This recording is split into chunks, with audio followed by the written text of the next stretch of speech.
বৰাগাঁৱত শ্বহীদ স্মাৰক যি নিৰ্মাণ কৰা হৈছিলে এই নিৰ্মাণৰো আজি শুভাৰম্ভণি হ'ব। মাননীয় মুখ্যমন্ত্ৰী ডাঙৰীয়া ইতিমধ্যে তাত উপস্থিত হৈছে আৰু মুখ্যমন্ত্ৰী ডাঙৰীয়াই এই শ্বহীদ স্মাৰক উন্মোচন কৰাৰ লগে লগে অসম আন্দোলনৰ ইতিহাস সমৃদ্ধ এই স্মাৰকে আমাক সকলোকে গৌৰৱান্বিত কৰিব।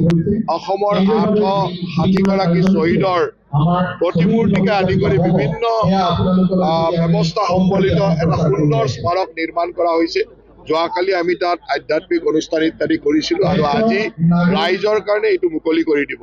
আমি অসম আন্দোলনৰ লগত যিসকল লোক জড়িত আছিলোঁ সকলোৰে কাৰণে আজি এটা গৌৰৱৰ দিন, অসমবাসীৰ কাৰণে এটা গৌৰৱৰ দিন।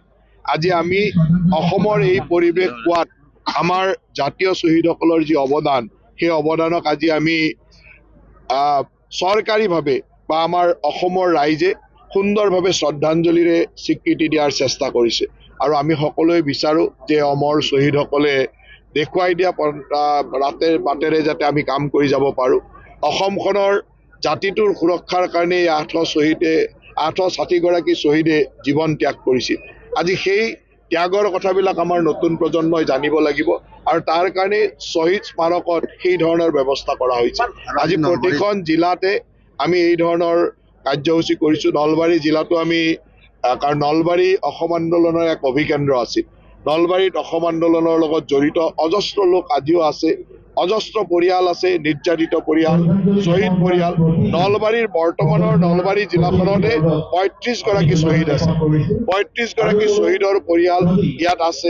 ঠিক তেনেকে যথেষ্ট নিৰ্যাতিত পৰিয়াল আছে।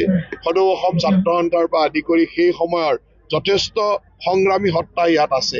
সকলোকে আমি আজি ইয়ালৈ নিমন্ত্ৰণ কৰি শ্বহীদসকলক শ্ৰদ্ধাঞ্জলি জনাইছোঁ আৰু আমি বিচাৰোঁ যে আমাৰ মুখ্যমন্ত্ৰী ডাঙৰীয়াৰ নেতৃত্বত আজি অসম চুক্তিৰ প্ৰতিটো দফাই সুন্দৰভাৱে পালন কৰাৰ কাৰণে চেষ্টা কৰিছোঁ।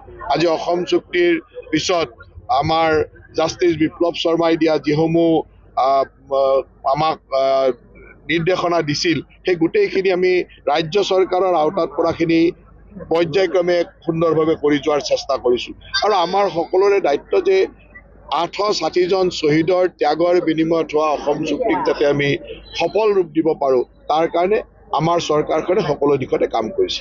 নলবাৰীত বিশেষ কাৰ্যসূচী কি আছে?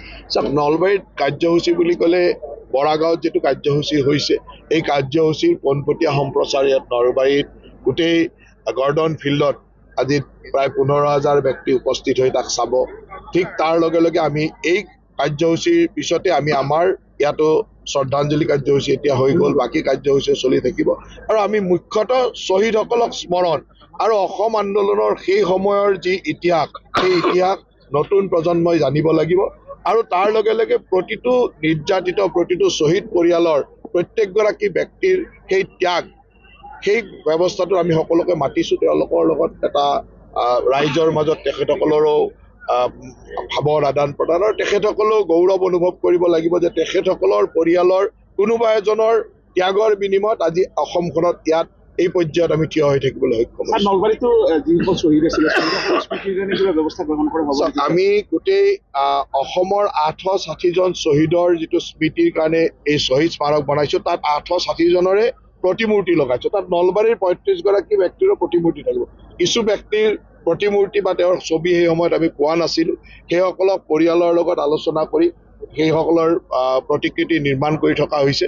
গতিকে নলবাৰীৰো 35গৰাকী শ্বহীদৰ প্ৰতিমূৰ্তি সেই শ্বহীদ স্মাৰকত লাগিব আৰু নলবাৰীবাসীয়ে সদায় শ্বহীদক প্ৰতিটো মুহূৰ্তত স্মৰণ কৰে আৰু নলবাৰীবাসীৰ জাতীয়তাবাদ বা অসমীয়াৰ যিটো আৱেগ এই আৱেগ নলবাৰী জাতিৰ প্ৰতিজন মানুহৰ হৃদয়ত আছে আৰু নলবাৰীৰ প্ৰতিজন মানুহৰ হৃদয়ত এইসকল মানুহ সদায় অমৰ হৈ থাকিব।